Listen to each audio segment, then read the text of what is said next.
नमस्कार, बहुत स्वागत है आपका। मैं हूं आपके साथ सुमित शर्मा। जशपुर से खबर है जहां पर गर्ल्स हॉस्टल की 3 छात्राएं कोरोना पॉजिटिव पाई गईं। लोदाम मैट्रिक छात्रावास में पॉजिटिव मिली हैं छात्राएं। एक छात्रा की तबीयत खराब हुई थी। सभी छात्राओं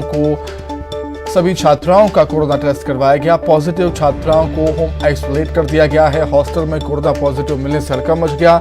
जिले में अभी कुल 39 एक्टिव केस हैं कोरोना के। जशपुर से बड़ी खबर जहां पर गर्ल्स हॉस्टल की 3 छात्राएं कोरोना पॉजिटिव पाई गईं। लोदाम मैट्रिक छात्रावास में 3 छात्राएं कोरोना पॉजिटिव मिली हैं। एक छात्रा की तबीयत खराब हुई थी, फिर उसके बाद सभी छात्राओं का कोरोना टेस्ट करवाया गया। पॉजिटिव छात्राओं को होम आइसोलेट कर दिया गया है। हॉस्टल में कोरोना पॉजिटिव मिलने से हड़कंप मच गया। जिले में आपको बता दें, जशपुर जिले में 39 एक्टिव केस हैं कोरोना के।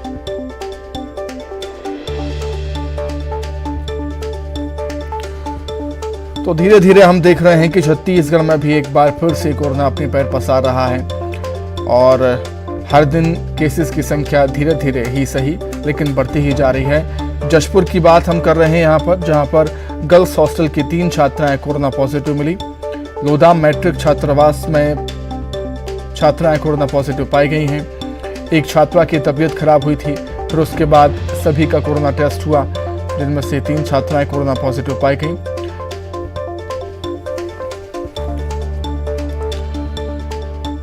तो अधिक जानकारी के लिए हम सीधे जशपुर का रुख कर लेते हैं, जहां पर संवाददाता दीपक जुड़ गए हैं। दीपक, धीरे धीरे हम देख रहे हैं कोरोना पैर पसार रहा है। जशपुर में 3 छात्राओं का पॉजिटिव मिलना कहीं न कहीं चिंता का विषय है। जानना चाहूंगा आपसे कि क्या हॉस्टल की सभी छात्राओं का कोरोना टेस्ट हो चुका है?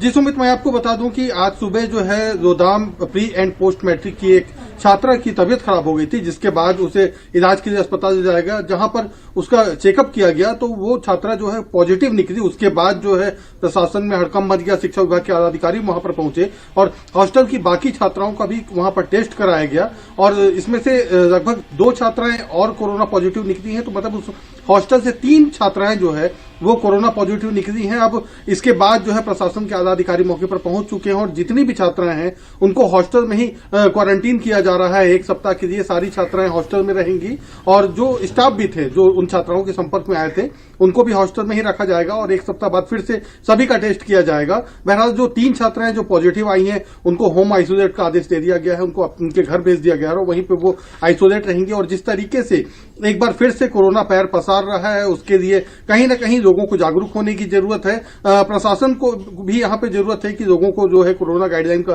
पालन कराए। वहीं आम लोग भी जो है बाजारों में, दफ्तरों में खुलेआम जो है बिना मास्क के नजर आ रहे हैं। और जिस तरीके से जशपुर जिले में लगातार कोरोना का प्रकोप बढ़ता जा रहा है, अभी हाल में लगभग जशपुर जिले में 39 एक्टिव केस यहाँ पर बताए जा रहे हैं और आने वाले दिनों में और ये केसेस बढ़ने की संभावना है। तो कहीं न कहीं प्रशासन के साथ आम लोगों को भी कोरोना के प्रति जागरूक होने की जरूरत है। जी सुमित। बिल्कुल दीपक, ये तो केवल हॉस्टल की बात हुई, लेकिन जहां ये छात्राएं पढ़ने के लिए जाया करती थी और जिनके संपर्क में आई हैं उनके लिए भी परेशानियां हैं। अब जिन जिन के संपर्क में ये 3 छात्राएं आई हैं उनको भी कोरोना टेस्ट करवाने की जरूरत।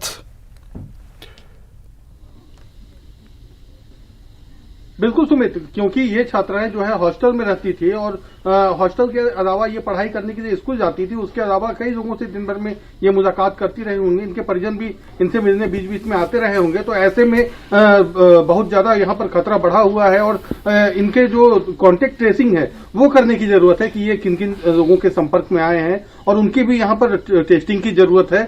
फिलहाल जो हॉस्टल, बिल्कुल, अब कॉन्टेक्ट ट्रेसिंग करनी होगी कि किन किन लोगों के संपर्क में छात्राएं आई हैं। दीपक, बहुत धन्यवाद आपका जुड़ने के लिए, तमाम बातचीत के लिए आपका बहुत शुक्रिया। आगे बढ़ेंगे रायपुर से बड़ी खबर, जहां पर कोल वाशडियो और कोल डिपो में बड़ी गड़बड़ी उजागर हुई। 1 सप्ताह पहले कोल वाशडियो पर छापे मारे गए थे और छापेमारी में बड़ी वित्तीय गड़बड़ियां सामने आई हैं। जीएसटी और माइनिंग रॉयल्टी में 300 करोड़ की हेराफेरी का मामला उजागर हुआ। पर्यावरण के नियमों का भी उल्लंघन पाया गया है। कुछ कोल वाशडियो में नहर के रास्ते का भी उपयोग है। ऐसी भी खबरें सामने आई।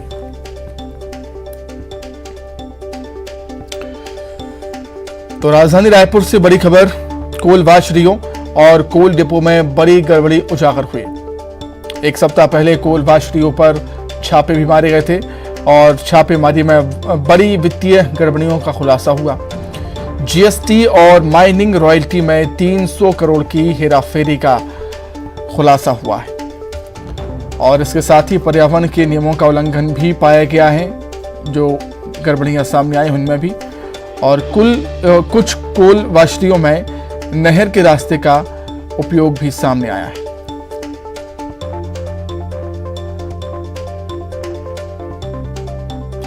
तो कोल वाशरियों, कोल डिपो पर खनिज राजस्व, पुलिस, जीएसटी विभाग, पर्यावरण विभाग के जांच दल ने छापे मारे थे।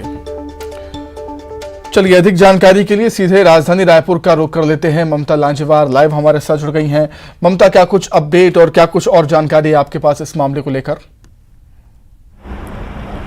देखिए, रायगढ़, कोरबा, बिलासपुर और जांजगीर जो कि कोल वॉशरी और कोल डिपो में गड़बड़ियों की शिकायत लगातार हुई थी और इसी पे ताबड़तोड़ जो है वो छापे हुए थे एक सप्ताह पहले। और राज्य सरकार के जांच दल ने भी यहाँ पर ताबड़तोड़ कार्रवाई की थी, छापे मारे थे। और जो राजस्व, पुलिस और जीएसटी के साथ ही जो पर्यावरण विभाग की जो टीम है उसने भी इस पर छापे मारे थे। और छापे के दौरान पाया गया कि बड़ी जो गड़बड़ियाँ जो है वो सामने आई हैं और जो लापरवाहियाँ की गई, चाहे पर्यावरण नियमों को लेकर कहा जाए, चाहे जीएसटी के मामले को लेकर कहा जाए, चाहे इनकम टैक्स के मामले को लेकर कहा जाए, तमाम गड़बड़ियाँ जो थी वो थी। और दूसरी ये कि 300 करोड़ रुपए की जो राशि है उसको गैर कानूनी तरीके जो हेरा फेरी है वो भी सामने आई थी। तो पर्यावरण नियमों का उल्लंघन तो पहले भी पाया गया था, तो उसके तहत भी मामला जो है दर्ज किया गया। और कुछ मामलों में शासकीय भूमि, नॉन डाइवर्टेड जो भूमि है, जमीन तथा आदिवासियों की जमीन का भी उपयोग किया गया, यानी कि धड़ल्ले से ये सब चीज़ें चल रही थी। और ये शिकायतों के चलते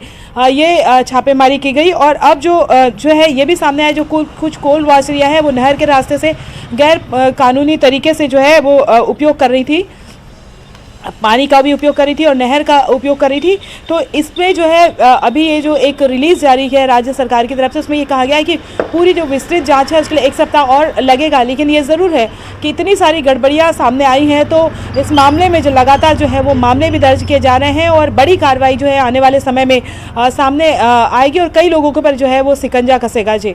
लेकिन ये तो तय हो गया है कि ये जो पूरी जो छापेमार कार्रवाई हुई है उसमें ये तमाम जो गड़बड़ियां हैं वो सामने आई हैं और कुछ राज्य सरकार की तरफ से ये बताया गया है जी। ठीक है ममता, बहुत शुक्रिया आपका जुड़ने के लिए, तमाम बातचीत के लिए आपका बहुत धन्यवाद। आगे बढ़ते हैं, बात करेंगे मध्य प्रदेश की। मतगणना के लिए कांग्रेस अलर्ट है। पीसीसी चीफ कमलनाथ ने खुद मोर्चा संभालेंगे। वो मतगणना में कहीं पर अगर गड़बड़ी पाई जाती है तो तुरंत ही वहां पर पहुंचेंगे PCC chief Kamal Nath. Legal team के साथ किसी भी शहर में पहुंचने के लिए उनका हेलीकॉप्टर तैयार रहेगा। भोपाल में बनाए गए हैं विशेष कंट्रोल रूम और इस कंट्रोल रूम में कमलनाथ मौजूद रहेंगे। पल पल की गतिविधियों पर उनकी नजर रहेगी। कांग्रेस ने मतगणना के दौरान गड़बड़ी की आशंका भी जाहिर की है।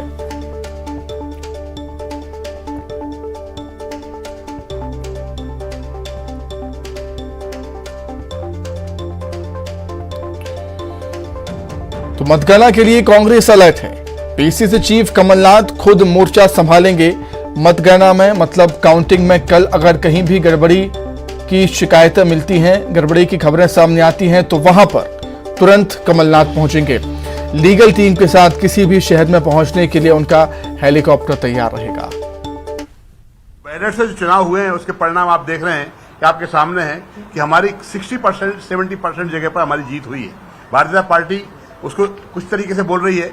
तो ऐसे हालात में आप ईवीएम का मशीन का कल है तो ईवीएम में हेराफेरी कर सकते हैं, गलत संख्या दिखा सकते हैं, वोट इधर उधर करने की संभावना है, दूसरी मशीन ला सकते हैं, मशीन की खराबी वाली मशीन को दिखा। इन सब चीजों के लिए हमने एक अलर्ट किया है और पहली बार मध्य प्रदेश में हुआ है कि आदरणीय कमलनाथ जी ने सारे वरिष्ठ नेताओं को हर एक नगर निगम की जिम्मेदारी दी है, जिससे वहां पर रहेंगे, अलर्ट रहेंगे, कोई प्रॉब्लम हो, घटना हो दिखाए। उसी के साथ ही एक एडवोकेट महापौर की सहमति से वहां पर नियुक्त किया गया है, जो घटना को संपर्क में रहेंगे हम लोगों के प्रशासन समिति के। और हमारी पूरी तैयारी है किसी तरह की कोई भी वहां पर ऐसी घटना ना हो जिसमें कि